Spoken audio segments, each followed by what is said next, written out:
Hello, friends. My name is Melissa.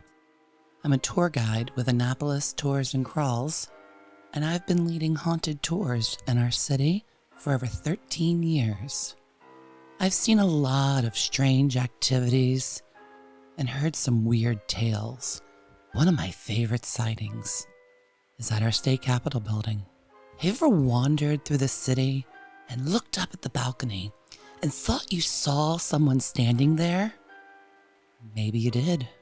Or maybe it was just the ghost. So our Capitol building has the honor of being the oldest state house in continuous use in all of America. Our state capitol was once the capital of the United States. Yeah, right up there in the old Senate room.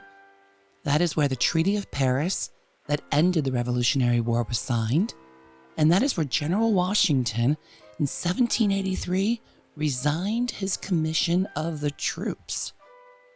That event was witnessed by 5 future United States presidents.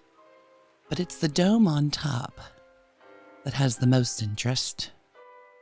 Now, our Capitol dome, the one that's up there, is the 3rd attempt on that building. First one blew off in a hurricane in 1775. The second one leaked quite a bit. And the third one had a little bit of construction issues. Project kept getting delayed because we didn't have the adequate number of building materials. The line item holding us up? Nails. I know that sounds a little ridiculous, but that just wasn't something we were making in the Maryland colony, at least not for the sizes and quantities needed for that impressive dome.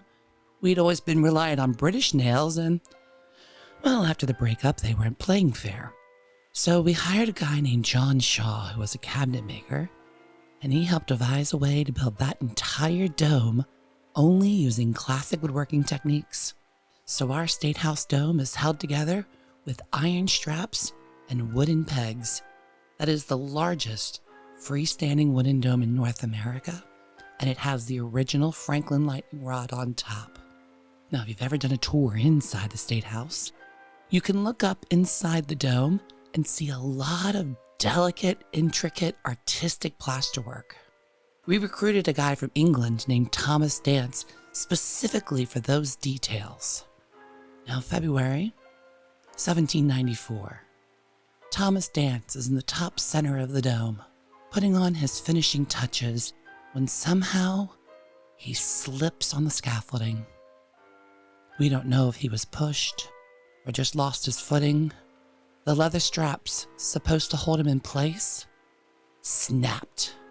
He falls 87 feet. Thomas hit the marble so hard, he broke it, and it broke him. He died instantly. Now, the other injustice came after he died. Because the job was unfinished, Thomas Dance's family were sent back to England and weren't given any of the monies owed to him. So is he hanging around because of the violent way he died, the way his family was treated, or because the job was unfinished? We don't know why Thomas is at the State House, but he is there, wandering the hallways. Over the decades, there have been many sightings of a man in late 18th century attire that seems to favor that dome gallery and exterior balcony, but he's been seen elsewhere in the building. Security guards report frequent false alarms that send him running from one end of the building to the other. One of the security guards says, some nights he'll hear footsteps coming down the grand staircase or down one of the side hallways, and he'll follow the footsteps only to find that there's nobody there. Sometimes he'll radio to his partners, are you guys seeing anything? And the answer is always the same, just you.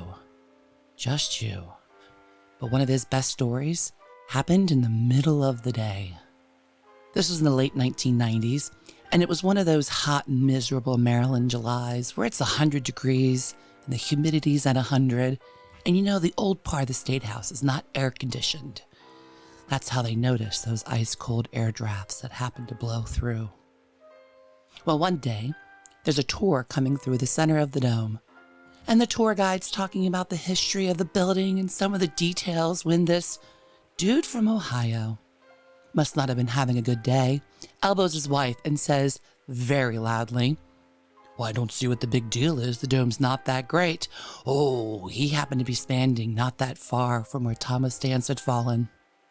They said as soon as those words came out of his mouth, a cold rush of wind swept from the center of the dome across the floor and blew open the doors next to security. They still talk about it.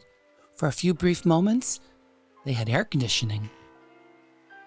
After the commotion, the tourist from Ohio had gotten knocked over, picks himself up, exits the tour, leaving behind a little yellow puddle. Oh, he learned his lesson that day. You do not make fun of the Maryland Dome, especially if you're standing near the spot where a man lost his life for it. So next time you're around downtown, just take a glimpse up at that balcony, and maybe you too will see the ghost of Thomas Dance looking over our city. Happy Halloween.